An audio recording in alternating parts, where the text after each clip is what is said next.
How do you do, neighbor? It's Berean Spirits time once again. The boys have gathered around and they're ready for you. So join in, make comments, and study with the guys as they try to study as the Bereans did in Acts chapter 17. And now, here's the guys. Welcome back to another episode of Berean Spirits here on the YouTube, Facebook, and all the social medias. My name is Chris Peltz. I'm the evangelist with the Southside Church of Christ here in Springfield, Missouri, where it is raining, thunderstorming, and such a beautiful, wet day. We needed the rain. We've got Richard Dodson with the Kearney Church of Christ up in Kearney, Missouri, who is sharing out the links to all kinds of social media groups, inviting folks to come and listen. And if you're one of them who joins us, be sure and leave a comment. Let us know where you're listening from. And if you got a question about something we're talking about on the show, be sure and leave a question as well and join the conversation. Richard, how you doing, brother? Hey, I'm here. Yeah. Oh, man. I'm here ready to go. I tell you, I've heard so many Helen Keller jokes. I just can't wait to share with people. Oh boy. They're so amusing. I'm still laughing. I don't know if you can tell, but Richard just doesn't have a sense of humor. They brought a smile to my face and made my morning as we made fun of blind and deaf people.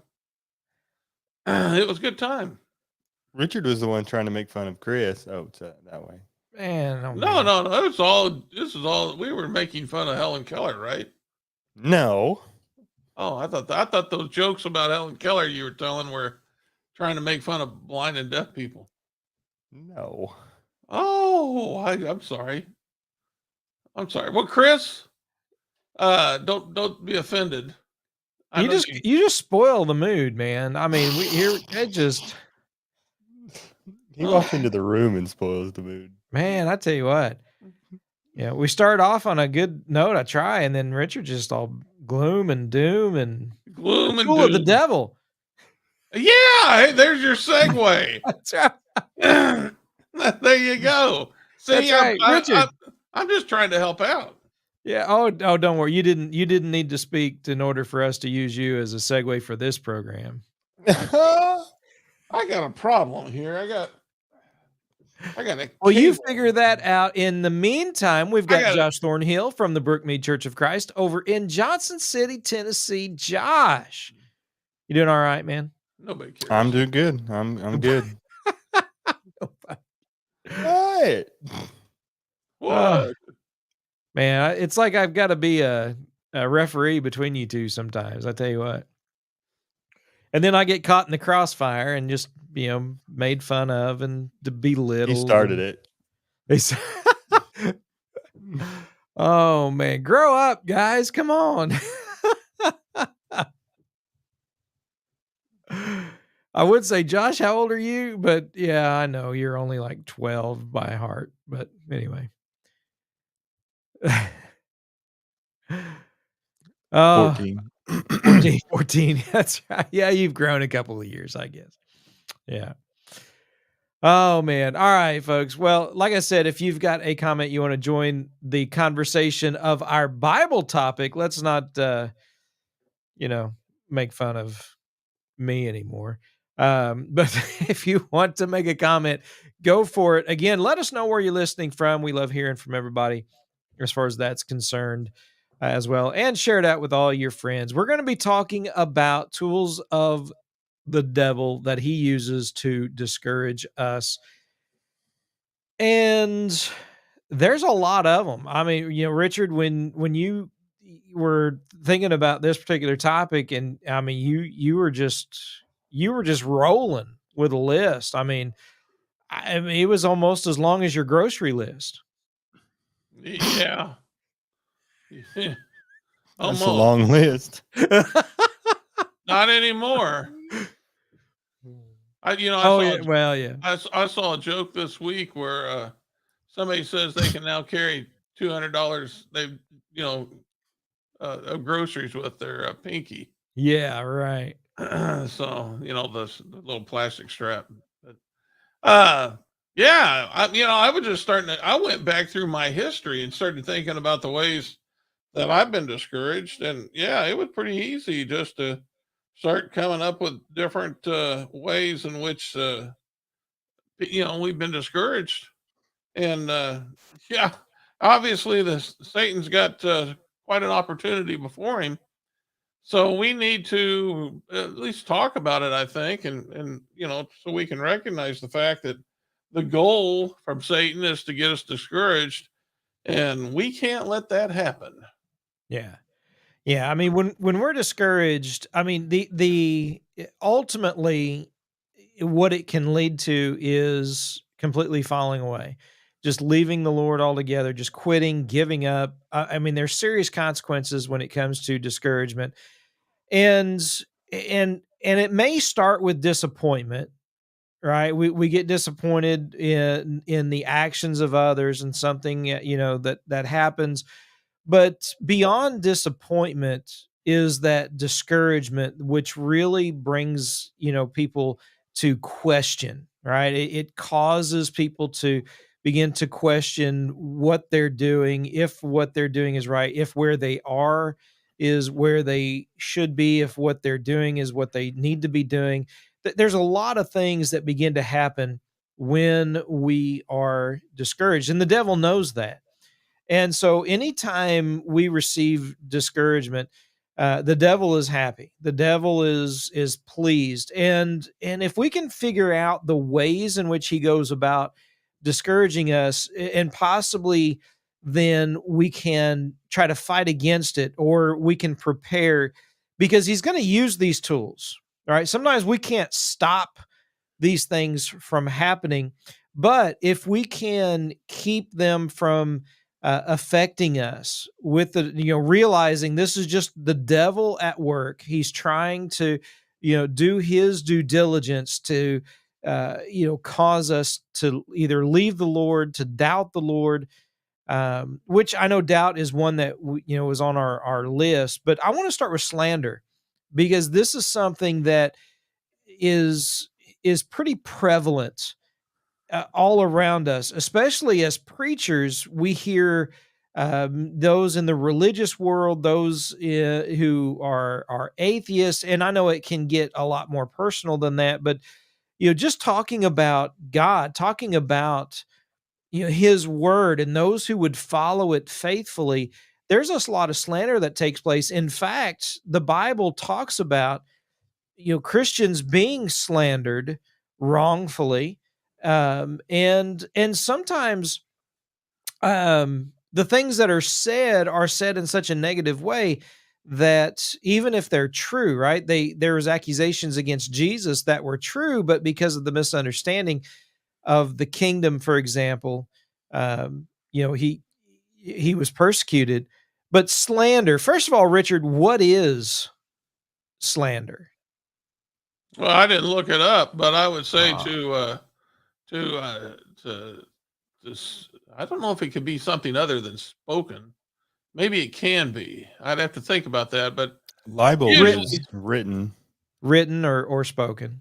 yeah, well, that's true. But yeah, doing something to damage one's reputation, and usually it's coupled with lies, but it doesn't have to be. It can even be the truth. I mean, if for instance, if Josh does something against me, instead of following You Matthew had it chapter coming. 8, yeah, instead of following Matthew chapter 18, which teaches how, if a brother sins against a brother, that brother is to go to that man and to try to work things out with him.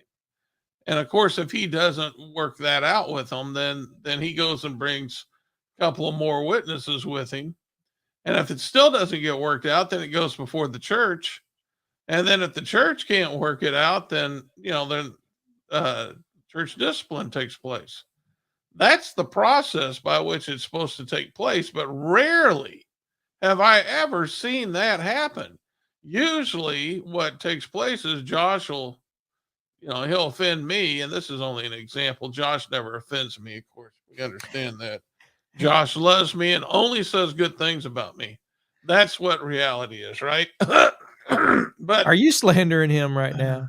no, but if he did, in our example, if he did that, usually what people do is they'll call Chris up and they'll say, "Did you hear what Josh said about me?"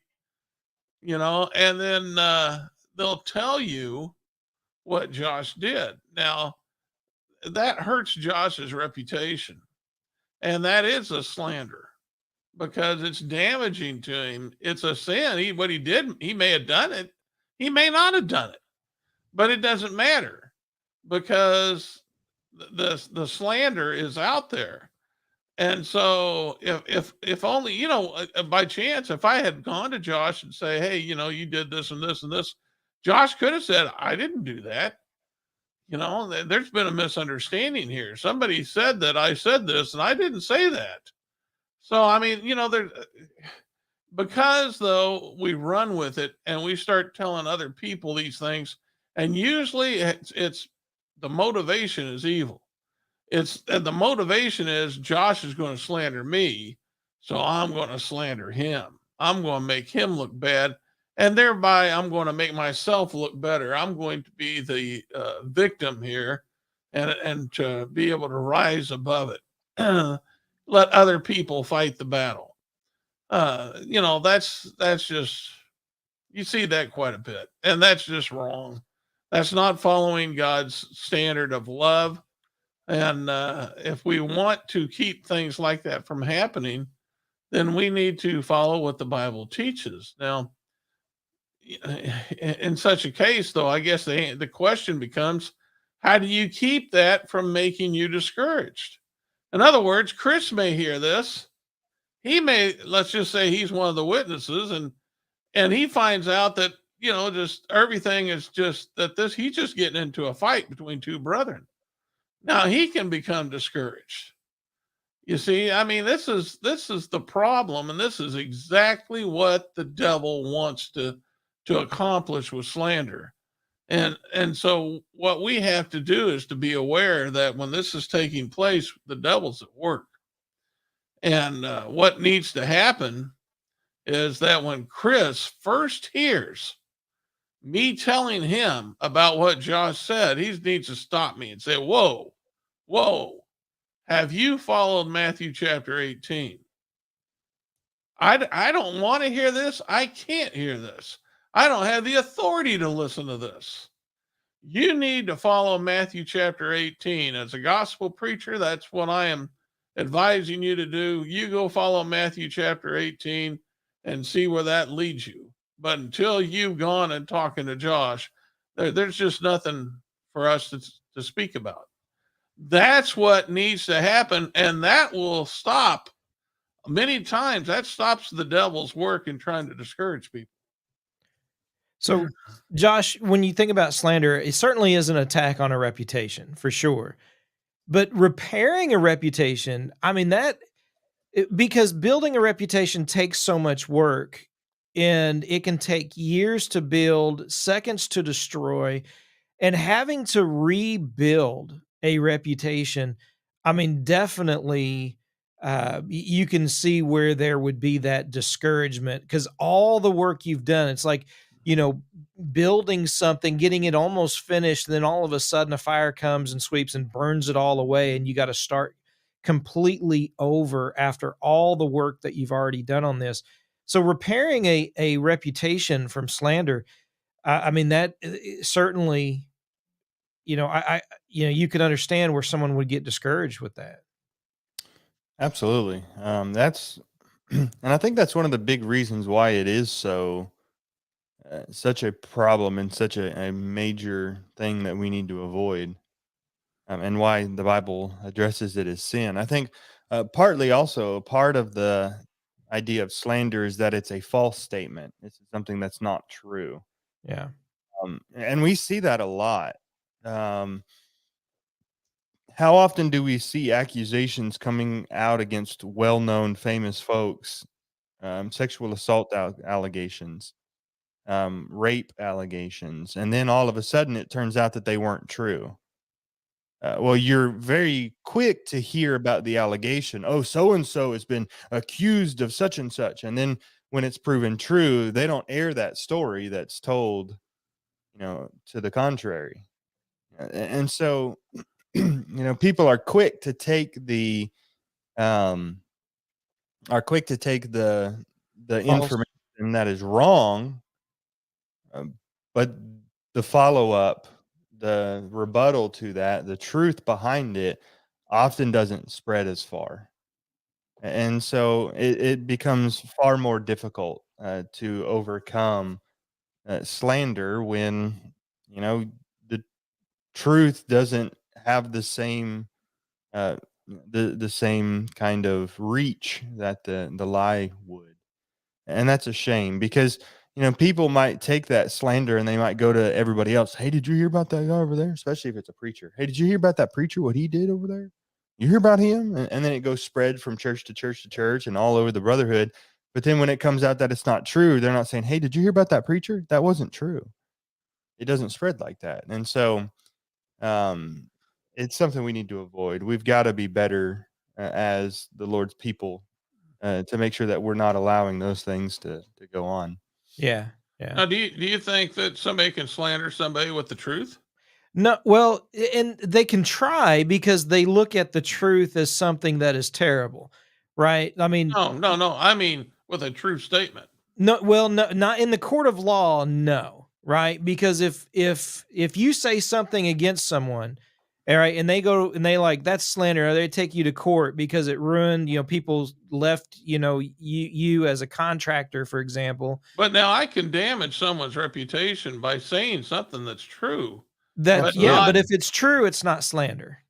well. But if I'm not, That doesn't make it right, but no. But I would think I think it would still be slander in the sense that I did not follow God's recourse. I mean, I'm still hurting his reputation. Well, yeah, but It'd be like, just by definition, if it's true, it's not slander. the actual Um, definition of slander is a malicious, false, and defamatory statement or report. yeah, So false is in the definition of slander. yeah. oh, Chris is joining us today. He had something good to say. He said everything I've heard about Josh turned out to be true. Oh boy, Yeah. What about yeah. the other ones he's Well, that's not posted? slander. That's It's right. all truth. It can't be slander, right? Yeah, I mean, Uh, there are defamatory statements that are true. yes, I And I think think so. those would be wrong as well. I mean, I I think think you you get into the realm of gossip in that one as well. I But think you can slander somebody with truth. I with by telling something that is true. I do think you can do that. well, it wouldn't be slander. It would just be it could be malicious. Your motive behind it. But by definition, slander is a false statement. Um, so at the uh, end of the day, you're still tearing down somebody if it's true or yeah, not. but if you So didn't, I mean, your initial thought though, if you don't go to them when if they've sinned against you and you start gossiping, right? I mean, gossip is a tool of the devil in and of itself. You can be malicious towards them and trying to destroy them rather than trying to bring them back Now, see, to the Lord. I think that's what slander is the motive behind what you're doing. Yeah, well, I mean, you're wrong, but I understand what you're Okay. saying. I'm wrong. turning out to be an English lesson, isn't it? Yeah, I know it. I know it. Well, one of the things that both slander and just malicious intent can do is create doubt, which is another tool of the devil, right? Because when we have doubt not only about God and his word, but about a brother, about a preacher, about the faithfulness of someone else, doubt can cause discouragement as well. Because when we begin to doubt, right? I mean, that's ultimately, discouraging thoughts usually are full of doubt, right? We begin to doubt, someone's concern for us, love for us, someone, our relationships. We begin to doubt our own faithfulness or the faithfulness of someone else.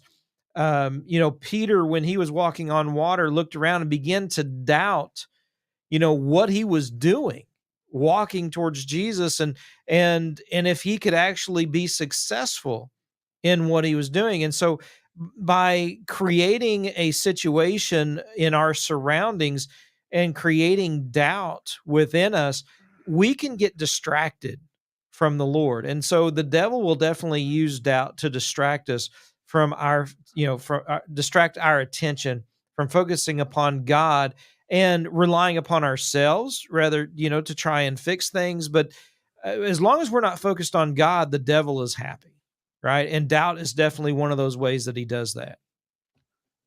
And I would say, adding to that, um, there's even doubt over what you're doing yourself. Let's say there's a brother or sister who's in sin, and you go and try and talk to them, and then they just completely blow up, and they're just completely have the wrong attitude about it, and they refuse to repent, and then word of this gets back to the congregation, and then all of a sudden they're down on you because you why'd you have to go bother them, things were going fine, why'd you have to upset the apple cart kind of thing. Then you start to second guess yourself. Well, was I really wrong? Did I do the right thing there? And should I have actually done what I did? Do I need to, and so even if you're right, when people don't support you in that, you begin to doubt yourself, and that becomes discouraging. Especially, when you are right, and Satan just wants to keep planting that doubt in your mind. Maybe you shouldn't have done that. Maybe you should change the way you're reacting to this situation. Maybe you shouldn't act this way. And then at the same time, you keep coming back to the scriptures and seeing what the scriptures tells you. Now that can Yeah. be very discouraging, having your own doubts for yourself, and then perhaps maybe your own faithfulness. Am I being as faithful as I ought to be? Especially as we're all aware of our own faults. We can sometimes doubt that, which gets discouraging. And the support that we're to have from brethren in following through with the truth, right? I mean, so Richard, if you're doing what is right and you're supposed to be surrounding yourself by those who are not only doing what's right, but encouraging you as you do what is right, even when it's difficult, because sometimes doing what is right is a hard thing to do. But if they're questioning us in that, rather than receiving encouragement and, um, you know, uh, you, our affirmation, reaffirming, those things, we can begin to doubt what we've done, and then we can begin to doubt not only what is right and what is wrong, but whether or not those around us are truly dedicated to the Lord if they're not going to back us on what is right. Well, that's the story of Elijah. They First Kings, he had that battle, I guess you'd call it spiritual debate with the prophets of Baal at Mount Carmel. And he won it. I'm not going to go into detail about what took place, but he clearly won the debate. Well, I should say the Lord won the debate, but the Lord made sure that Elijah, looked right, because they went out and destroyed the prophets. I mean, the prophets of Baal. All the people went out, but whatever Elijah was thinking, he got word about Jezebel's going to kill him, and he feared for his life, and so he ran away, and he said he wasn't any better than the prophets before him. And so I mean, you could tell he got discouraged, and he ran off to a cave, and the Lord talked to him, And of course, there was a lot of things that, he was discouraged. You can tell he was discouraged. The results weren't what he was thinking it was supposed to be. But yet, then the Lord says, what are you doing here?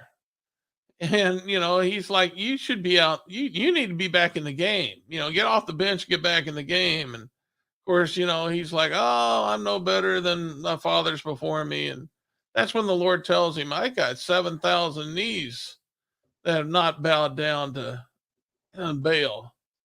And he goes, you need to 10,000 get, actually. was it 10? Well, I there were mean, 7,000 who hadn't bowed the knee, so there would be 14,000 knees that hadn't bowed. Since we well, you have only, two you only, knees. you only bow one knee at a time. Oh my goodness, guy. See? Now you can bow two knees at once when you're your age, but when you get my age, you only bow one knee. So anyway, he was very discouraged, and but he come to find out that he didn't know everything the Lord knew. And so that gets back to doubt. I mean, he was doubting. There's no doubt about it. Elijah doubted, and he became discouraged. And that's exactly what the devil was trying to do. And we can't allow that. I think every preacher that has been in the same situation as Elijah, and we've doubted, but we can't allow that to take place. We're going to have to look at that story that's been preserved for us and to learn from that and to understand that this is just a tool of the devil. And we can't let that keep us from, doing the work of the Lord. Yeah. You know, and if you want to add something to that, Josh, go ahead. But I'm going to move on to another point. Do you have anything on doubt? No, go ahead. All right. I want to talk about false expectations, right? Because sometimes we have certain expectations on people. We place them on individuals, or they're placed upon us. And when we don't meet those expectations, we can become discouraged. Or if someone else doesn't meet our expectations, we can become discouraged. And the problem is where those expectations come from. And often it is put there by the world, right? Which, I mean, who is the devil? The devil is, the father of this world. He is, the one who is doing all that he can to distract us and keep us from the Lord, and fighting as a roaring lion, seeking whom he may devour. And if he can have us focus upon some expectations that are unreal, unreachable, unattainable, or just simply, just not reasonable, and when they're not met, right, we can become discouraged. It's kind of like putting a preacher up on a pedestal sometimes, and then when he sins, or an elder, right, because they're not perfect, right? People, they look at elders and they think, well, here's a man who he sinned. Well, how does he respond to that? Rather than, well, if he sinned, he's not qualified to be an elder just right then and there, which isn't necessarily the case. And so sometimes we put false expectations on individuals, preachers, elders, members, sometimes even visitors. We put false expectations. We think because they walked in the door, and then if they don't immediately, respond and obey the gospel right, within the first week or two, we start to get discouraged because we have in our own mind allowed the devil to place these expectations that that just aren't realistic or true. And so that is something that we've got to really guard against. I heard a story about a church that had hired a preacher to work with them, or invited a preacher to work with them, and they were one of the guys there was kind of bragging about how much they were paying him. And when he told somebody, the idea was, well, what do you expect to get for all that you're paying him? He's like, well, we expect him to fill the building.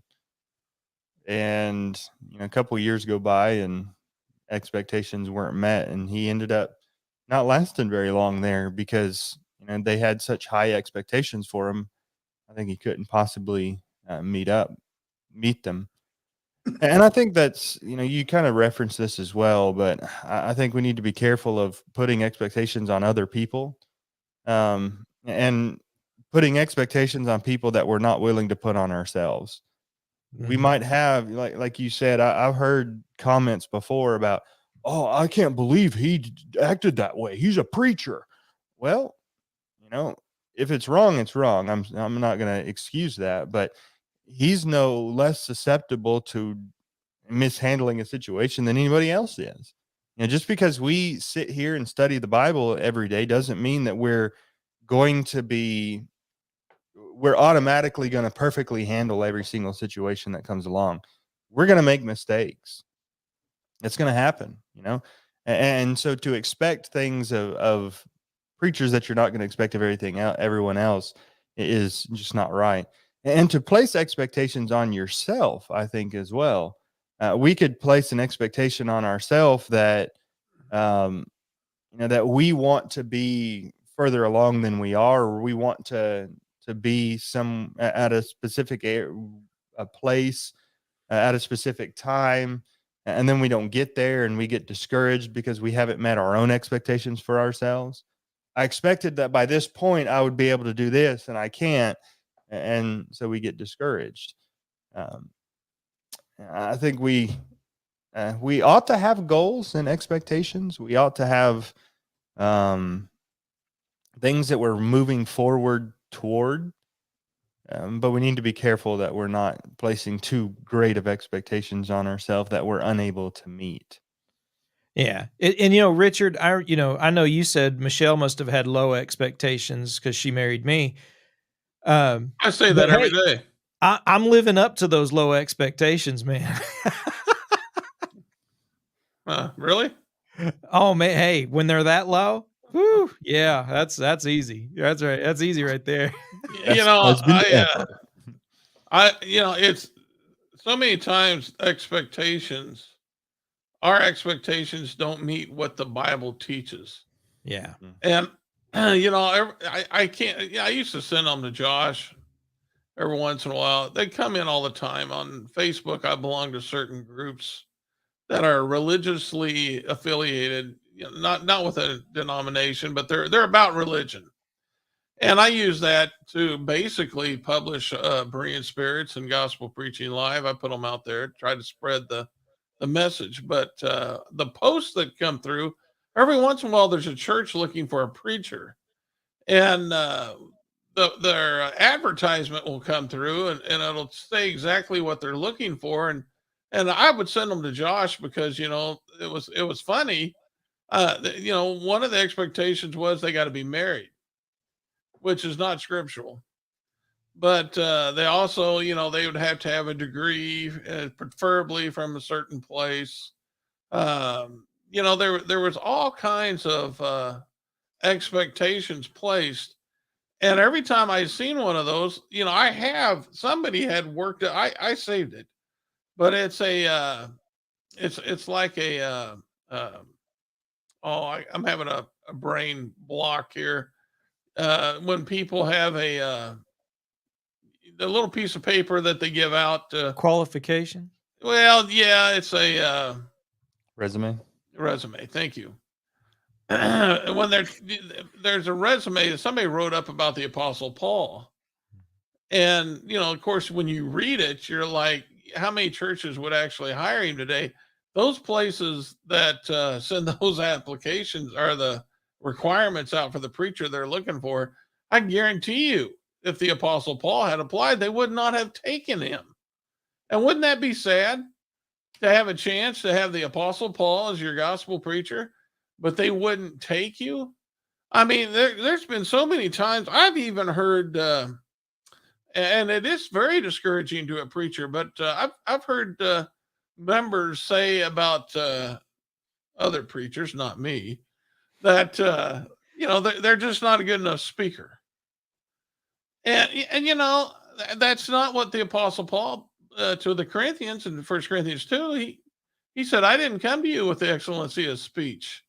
Now, Apollos was very good at speaking, but it doesn't appear that the Apostle Paul was. So, you know, it's like, why don't we just start looking at what the Bible actually teaches and let that frame our expectations instead of letting the devil frame our expectations? Because if we let the devil frame our expectations, then we're going to be sorely disappointed. Yeah. I mean that which is what he wants, right? You know, when basically the world is setting us up, you can't help but be disappointed and discouraged, right? And fail because the world is putting expectations that, first of all, God never places on us, and and because they're not necessary, they're not required, and that's exactly what they do is they set us up for failure, for disappointment, for discouragement, and so the devil is more than willing to take these expectations and use them. And sometimes churches unwittingly will do these things thinking, well, maybe this is the best fit for us when those expectations and thinking about what the best fit is, they've left, as you pointed out, God's expectation. They've left God's qualifications, God's intention and desire for them. We should desire the truth to be proclaimed, the gospel to be shared, and someone who is willing and able to share that message out. And not the most eloquent. That's not what we're looking for. We're just looking for someone who will speak the truth and do it boldly and with love and concern for souls around us. And and And sometimes just they'll get lose sight better. of that. What's that? Believe if you got a person who wants to serve God like that and they have a sincere heart, don't think God can't improve them. I mean, Yeah. God's going to make them what He wants them to be. But if God approves of them, then we need to encourage them, not discourage them. And listen, I've been in that situation, right? Are you married? Yes. Do you have kids? Absolutely. Did you go to Florida College? No. I'm sorry, we're not interested. That is out there, right? That is something that preachers have to deal with, and churches put these expectations and qualifications that are unfortunate upon preachers, rather than asking questions about certain passages, scriptures, doctrine, the gospel in and of itself, and the work of the church. They have all these worldly views and ideas, and they've put these expectations on folks. And sometimes we place expectations on churches as a whole, on congregations, right? When we go somewhere, and this is probably more so those of the world, but not necessarily. But when you visit a congregation, right, and what do you look for in a congregation when you're moving somewhere, or you start going to a congregation in the town, or wherever it is you live, right? Are you looking for a bunch of people? Are you looking for a certain age group? What is your expectation of a local church, and where does God's word fit into that expectation? Uh, Josh, it, or go ahead, Rich. it should be God's word. That's that should be the beginning and the end of it. Yeah. Is right there. I mean, that's what we look for. Mhm. But yeah, you're right. I mean, all too often, people are looking for things that they shouldn't be looking for. I've had people who wanted to go to a bigger church so they'd have business ties. Possibility they were in sales, and they would have more sales because they were going to a bigger church. I've seen that one. Uh, Yeah. we need to in many cases, whether and I've seen this a lot of times. The problem is a lack of leadership, not with Christ's standpoint, but in the fact that people don't recognize who the leader is, and so they start thinking that the tail can wag the dog, and that's where the discouragement. That's the opening that the devil has. If we would just recognize that Christ is the leader and follow him, then that's going to eliminate so much discouragement.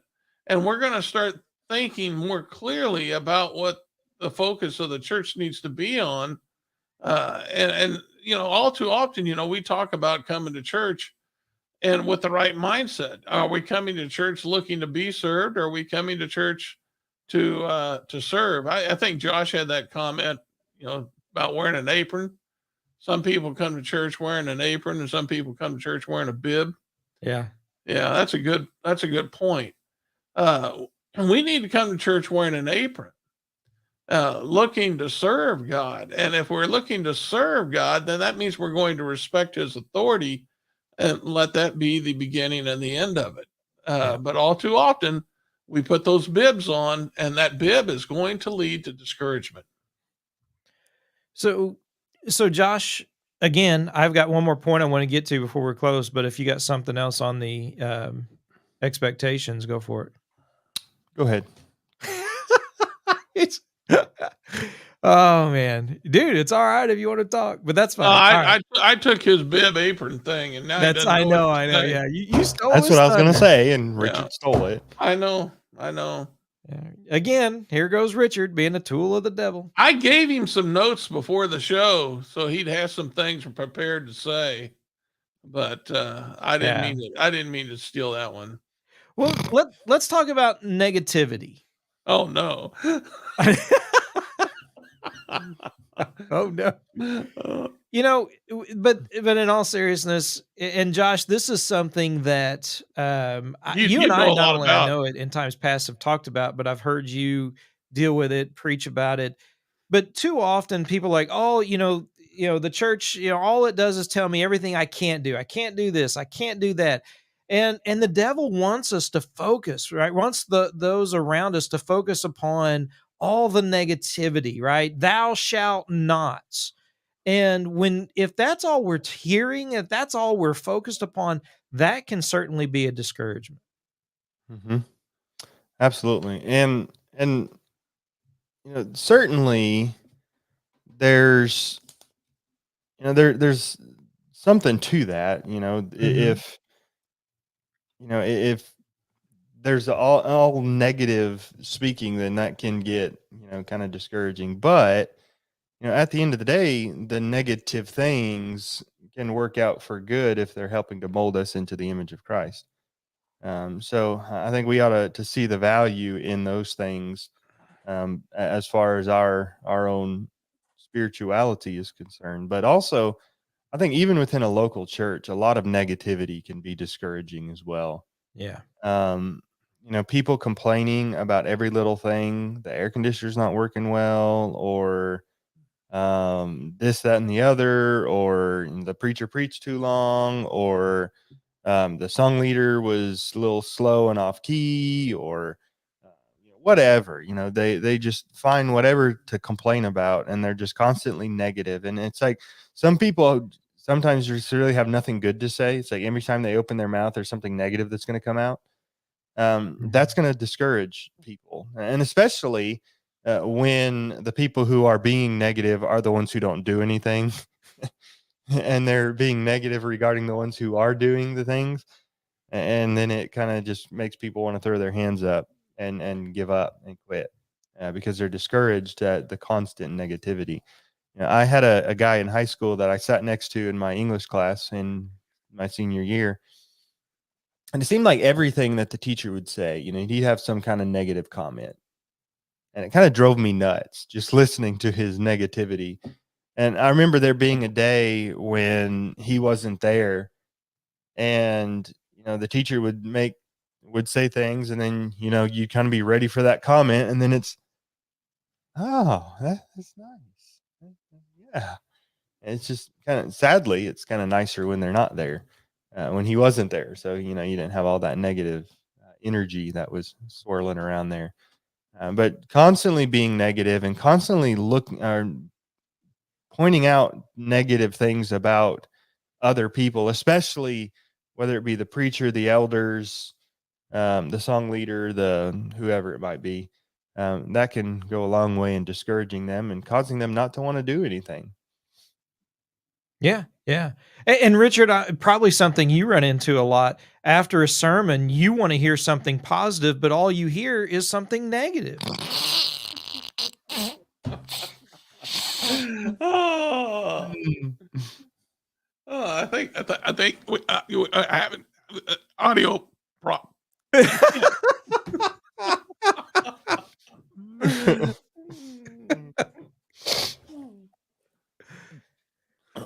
No, go ahead, Rich. It's all right.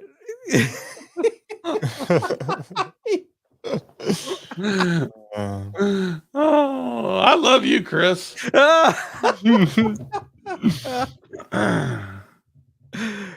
Oh man. Well, I do think, in all seriousness, negativity is a problem because it just beats you down, right? I mean, it's just one of those things where you feel like you can't do anything right, or someone else, they're never doing anything right, or everyone around you, if that's all someone is doing is complaining, then it's just like, what do you do? I mean, it brings about discouragement almost immediately. And a lot of the things that we've talked about, guys, in this episode, sometimes our response to all of this is going to depend upon, in some respects, a manner of pride, because a lot of times the discouragement we receive is almost because it's attacked us personally, and our pride has taken a hit.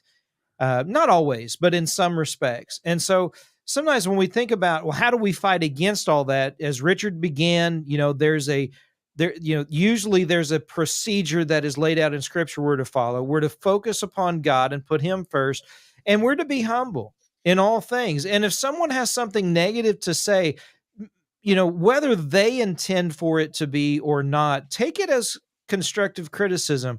And it's not always easy to do, especially if pride gets in the way. But sometimes if we'll humble ourselves, we'll take some of that negativity and turn it around. And don't look at negativity as just, they're being negative, and I want to do something, right? If someone says, "Oh, I mean, the Bible, it just says, like, I can't drink," right? Well, that's not while that's a negative thing, as you pointed out, Josh, sometimes there's a place for this, the thou shalt nots. Don't look and say, well, it's all about the I can'ts and thou shalt nots, when you're just trying to justify because you don't want to change your life and conform to God and Christ and be Christ-like. You want all the benefits of a Christian, but you don't want to be a Christian, a child of God, and you don't want to be Christ-like. And so don't put that negativity upon the church when you're the one who is focused upon doing what right, is you're not supposed to be doing. And rather than replacing the sinfulness with godliness and righteousness and peace and love and mercy and grace and truth, just start turning everything into negativity, that you're doing the work of the devil, in that you're allowing yourself to be used as a tool for the devil rather than fighting against him and coming over to the Lord's side. Josh, any last thoughts?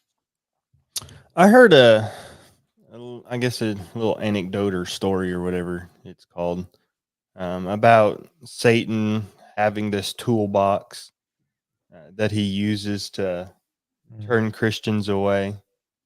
And, obviously there's the sin and, other things among them, but it's kind of his pride and joy tool was discouragement. And the thing is, he could come to many of us with sin, with all sorts of temptation, and we'd be like, nah, I'm good. He can come to us with, just to get us to try and turn away and walk away from God, try and bribe us, and we'd say, no, I don't want that. But what he can do is he can discourage us, and he can get us to quit because we've been so beat down that we've become discouraged, and we just give up. And that's the goal. That's what Satan is wanting us to do. And that's why it's so important that we do have brethren there with us to encourage us. That's why we need to be encouraging. And that's why we need our brethren. And if you don't think your brethren are important, you're lying to yourself. We need each other to lean on, to encourage each other, and to build each other up so that we can overcome discouragement. And we can remember that we're not in this alone. We're in this together, and we can work together and walk together so that we can be who God wants us to be. Yeah, yeah. Richard, last thoughts? I don't know. Those are pretty good. I think I'm going to leave it with that. Yeah, I'm with you. Appreciate that, Josh, very much. Folks, we appreciate everybody who tunes in and listens and shares out the program to all your friends and social media followers and help us get the word out. Every Thursday, we try to be here on Thursday mornings, 10 o'clock for the live stream. You can also search for us on podcasts over on Spotify and other places. Search for Berean Spirits. Richard's got the gospel preaching live that he does Thursday nights and on Sunday evenings occasionally as well. So search for that also. Shoot us an email at bereanspirits@gmail.com. Until next time, remember to search the scriptures with Berean Spirits.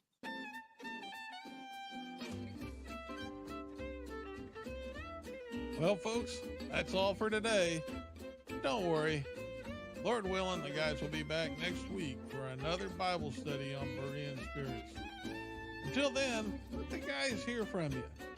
Drop them some email at bereanspirits@gmail.com. They'd love to hear from you. Until next time, let's keep studying that Bible.